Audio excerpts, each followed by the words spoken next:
Olá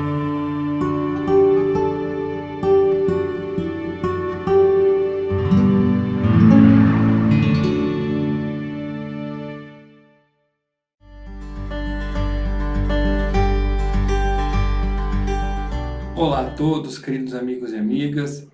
Meu nome é Rodrigo Pinhara e gostaria inicialmente de agradecer à nossa Casa Espírita Eurípides Barçanufo, aqui em Curitiba, no Paraná, pelo espaço e pela confiança a nós concedida para a realização desse trabalho.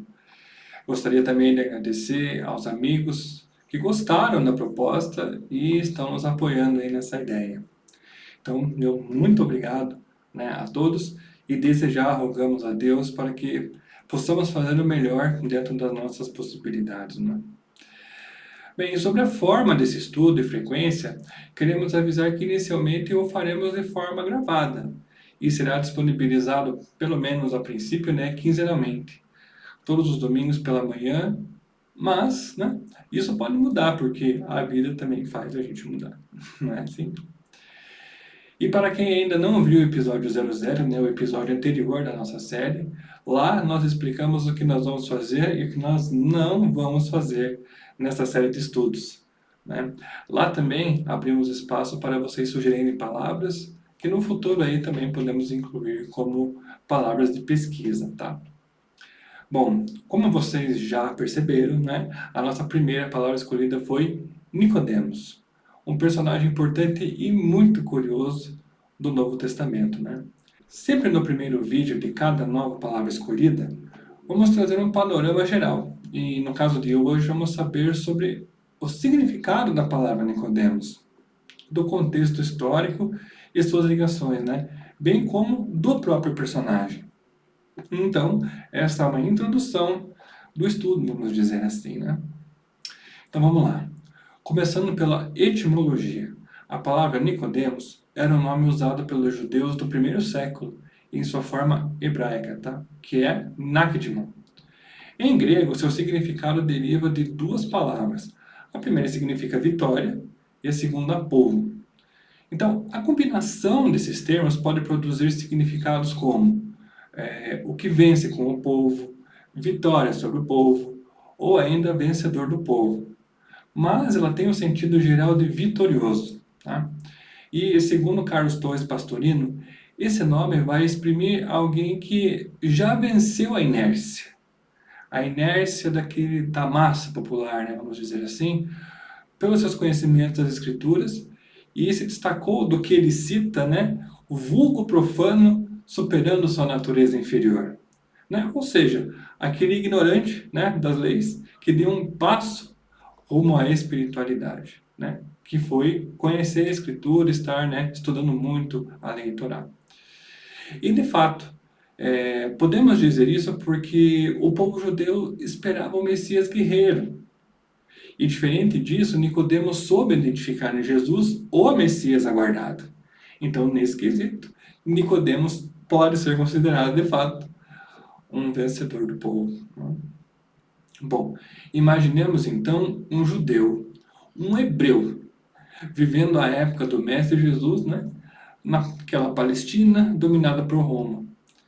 Os romanos não intervinham nas questões sociais do povo judeu, Eles ali apenas administravam, deixando eles seguirem suas leis e suas crenças anteriores, até mesmo para evitar dor de cabeça com revoluções e problemas de ordem geral, vamos dizer assim, Então, embora houvesse essa amenização no controle, cobravam pesados impostos do povo, Na organização imperial romana do século I, Herodes o Grande reivindicava em torno de 25 a 33% dos grãos da Palestina e 50% do fruto das árvores. Então, a taxação direta também incluía taxas por pessoa e sendo pagas em dinheiro. Somado a isso, Herodes impunha taxas indiretas no trânsito de comércio e no mercado de troca. O templo reivindicava taxas em espécie e em dinheiro. Então pensa só, seria hoje você dar para o governo em torno de 25 a 50% de tudo que você produziu. Ser taxado com impostos por aquilo que você vendeu e ainda ser obrigado a colaborar com o dízimo para a sua igreja. Pesado, Esse leão era muito brabo. Então Nicodemos era um homem de idade já avançada. Era um ancião para a época. Ele era rico, casado e vivia em sua residência luxuosa na Palestina. Ele vestia-se muito bem, usava túnica com franjas, cinto de couro e um manto colorido, provavelmente de algodão com aquelas longas, mangas. Se fosse hoje, qual seria a vestimenta de um doutor da lei, né? Imaginamos aí que seria um terno Armani, um sapato adequado ao seu terno, um relógio Rolex, né, para combinar, dirigindo aí um carro luxuoso e morando em uma mansão, né? Mais ou menos isso aí que poderia ser hoje, né? Agora vamos fazer um link, né, do guarda-roupa do Nicodemos com outro viés muito importante da sua pessoa, né? Ele fazia parte de um dos grupos sociais mais importantes da época, né, que eram os fariseus. Mas quem eram os fariseus, né? Então, explicando basicamente, eram aqueles que faziam o estudo e a interpretação das leis de Moisés. Eram uma autoridade, né? Até uma autoridade máxima em torno das explicações do Velho Testamento. Bom, os fariseus usavam com frequência franjas azuis, franjinhas, sabe? Aquelas, na orla de seus mantos, a fim de que outros vissem que eles estavam guardando os mandamentos da Torá. E isso é interessante que está registrado no livro de Números, capítulo 15, versículos 38 e 39. E falou o Senhor a Moisés, dizendo: Fala aos filhos de Israel e dize-lhes que nas bordas das suas vestes façam franjas pelas suas gerações, e nas franjas das bordas ponham um cordão de azul. E as franjas vos serão para que, vendo-as, vos lembreis de todos os mandamentos do Senhor, e os cumprais. E não seguireis o vosso coração, nem após os vossos olhos, pelos quais andais vos prostituindo. Vejam que esse lembrete da franja era para cada um, marcando a consciência na própria túnica. Mas na prática passou a ser exibicionismo, e ela foi condenada por Jesus, como está em Mateus, no capítulo 23, versículo 5. E os fariseus e os escribas fazem todas as obras a fim de serem vistos pelos homens, pois trazem largos filactérios e alargam as franjas das suas vestes. Bem, os filactérios, ou tefilim, como denominamos atualmente, eram tiras de tecido ou couros amarrados na testa e no braço, nas quais eram escritas as passagens das escrituras. Então, assim, o mais comum era utilizar caixinhas de couro, uma na testa e outra no braço esquerdo, com pergaminhos dentro contendo os versículos da Torá. E até hoje o filactério é utilizado pelas correntes judaicas, né? O versículo que aponta para esta ação está no livro de Êxodo, capítulo 13, versículo 9. A gente está trazendo isso porque é muito interessante, né? Então, 9. E te será por sinal sobre tua mão e por lembrança entre teus olhos, para que a lei do Senhor esteja em tua boca, porquanto com mão forte o Senhor te tirou do Egito. Ainda nesse capítulo 23 de Mateus, Jesus fez um discurso bem duro contra os fariseus, apontando a distância entre o que pregavam e o que realmente praticavam. E essa distância que Jesus apontava se deu a partir da observação em como os fariseus usavam o filactério, pois os judeus comuns as usavam somente durante as orações, em horários específicos, mas os escribas e os fariseus os usavam sempre, a todo momento, e faziam questão de aumentar o tamanho das caixinhas para que chamassem mais atenção. Elas se tornaram motivo de vaidade, devido à sua exposição demasiada, né, na tentativa de mostrar que eles estavam realmente observando a lei a todo momento. E isso também se aplica direitinho para todos nós divulgadores, palestrantes, expositores da doutrina espírita. A quantas andamos em relação à nossa exposição e à real prática do Evangelho, né, no dia a dia? Muitas vezes na casa espírita nos mostramos caridosos, né? Só que essa imagem fica na memória das pessoas e elas podem achar que nós somos assim o tempo todo. E vamos combinar, né, pessoal, que basta perguntarem para quem mora conosco para saberem quem nós somos realmente, né? Eu só desconfio que essa primeira impressão vai passar rapidinho. Enfim, assim como existia esse componente de se diferenciar dos outros, agora também podemos caminhar para o entendimento do que significa a palavra fariseu, que vem do hebraico perushim, o que significa separados, porque se afastavam de tudo o que no seu conceito pudesse contaminá-los. Eles se esmeravam na observância da lei que dissecavam em minúcias. Alguns deles eram super sinceros, né? Mas muitos deles também eram muito hipócritas, né? Eles eram estimados, muito estimados pelo povo, embora os fariseus os tivessem como ignorantes, né? Eles eram patriotas e viam com maus olhos qualquer relação com estrangeiros, publicanos e pecadores, né? E Nicodemos tinha muitas posses.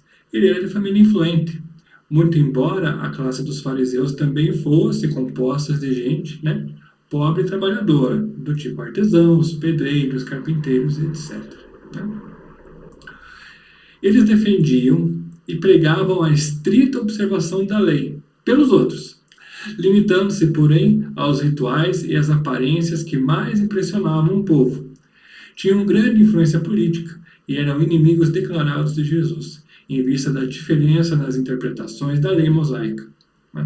Não obstante, o mestre despertou a atenção e transformou em seus seguidores fariseus, como o próprio Nicodemos, Gamaliel e Paulo de Tarso.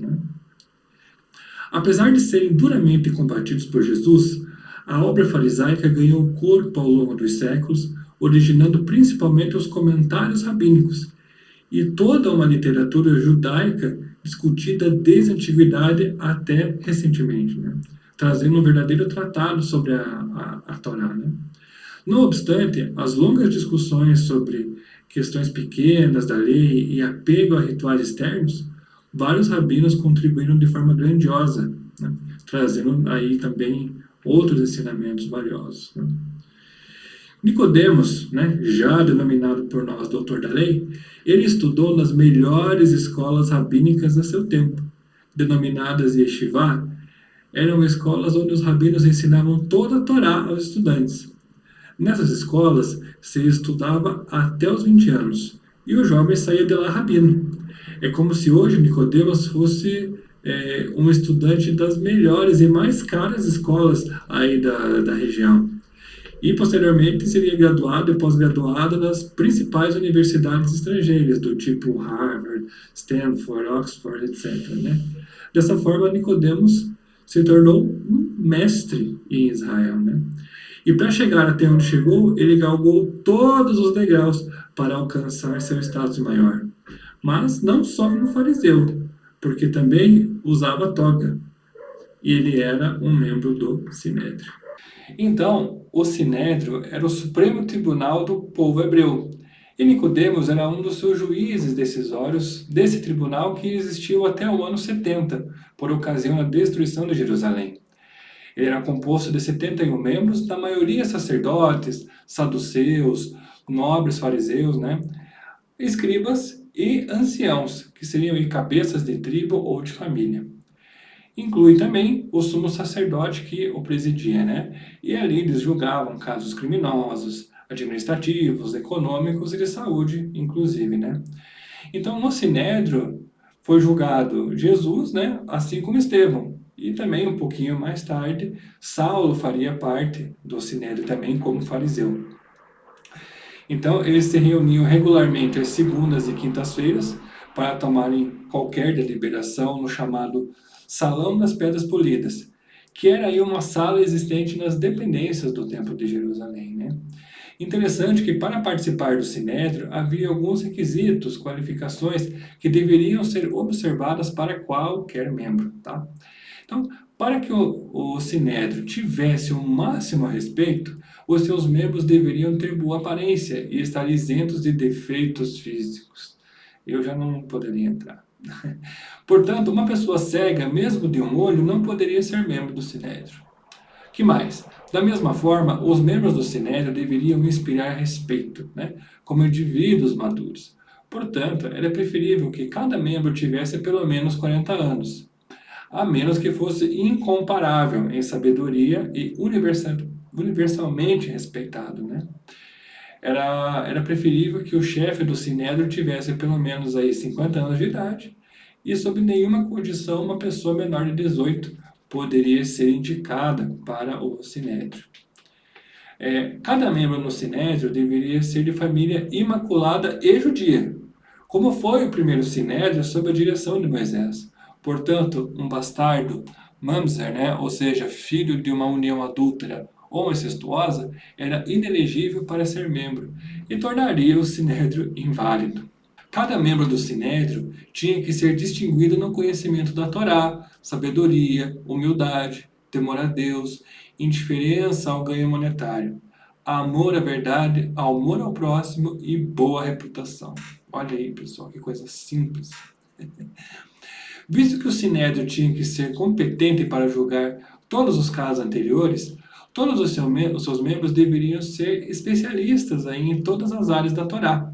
Eles também precisavam ter conhecimentos suficientes de ciências e matemática para poder adaptar a lei da Torá a todos os problemas possíveis, né? Inclusive, deveriam ser poliglotas para dialogar com outros grupos ou povos da época, né? E finalizando um dos itens, né? Da mesma forma, os membros no Sinédrio deveriam ter conhecimento de outras religiões, bem como dos ensinamentos, da idolatria e das artes ocultas, né?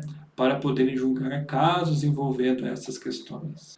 Apesar de muito influentes, os fariseus tinham representatividade menor que a dos saduceus dentro do Sinédrio.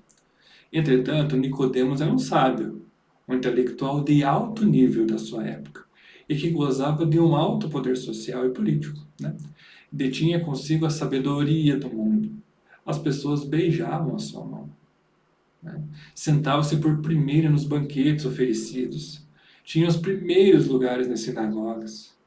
Vejamos que o Sinédrio era uma instituição muito forte, onde a religião regia todos os outros aspectos da vida cotidiana, não obstante o domínio romano, né? Nicodemos se ocupava com o cumprimento dos rituais judaicos, aqueles rituais exteriores, né? Se ocupava com seus negócios, com o exercício de seu intelectualismo, né? Na interpretação da lei de Moisés, se preocupava com as decisões do Sinédrio, com os eventos políticos e sociais e, por fim, com Jesus, quando este começou a realizar sinais. Não existe nada sobre a sua vida pessoal e relações familiares, tá? Alguns estudiosos tentam identificá-lo como um homem rico e generoso chamado Nakdimon Ben Gurion, mencionado no Talmud. Só que essa identificação é incerta, tá? Existe ainda um livro chamado Evangelho Apócrifo de Nicodemos. Porém, não vamos comentá-lo aqui devido aos motivos que já mencionamos no primeiro vídeo, aquele 00 da nossa série. E você, meu amigo, minha amiga, né? Se identificou com algum aspecto da vida de Nicodemos? O vídeo de hoje teve o objetivo de trazer o contexto geral. E eu diria até que estes são aspectos secundários da vida de Nicodemos, porque a parte melhor ainda está por vir. Entretanto, né, entender um pouco mais do personagem nos traz a possibilidade maior de nos colocarmos no lugar de Nicodemos, em qualquer um dos aspectos dos quais falamos hoje, seja um ou vários deles, né? Essa é a ideia. Aparentemente, Nicodemos não precisava de mais nada. Diriam até alguns que esse venceu na vida. Será mesmo que ele venceu? Para sentirmos a lição, precisamos calçar os sapatos daqueles participantes narrados nas parábolas e nas passagens, e a partir daí realizar nossas reflexões, caso estivéssemos no lugar de algum deles, né? Para nós, em nosso estágio evolutivo, é mais fácil nos identificarmos com Nicodemos, mas lembrando sempre que o nosso objetivo é alcançar a prática dos ensinamentos do Cristo, e nós vamos fazer isso também. Aqueles de vocês que tiverem dúvidas sobre o tema, podem deixar aqui embaixo, né, nos comentários. E se já tiverem ideias para novas palavras a serem estudadas no futuro, fiquem à vontade para comentar aqui também, tá? Bom, eu aguardo vocês no próximo vídeo, onde vamos comparar algumas traduções bíblicas e entender um pouquinho mais desse personagem da Boa Nova. Agradecemos a sua atenção, que Deus abençoe você e sua família. e até o próximo vídeo. Tchau, tchau.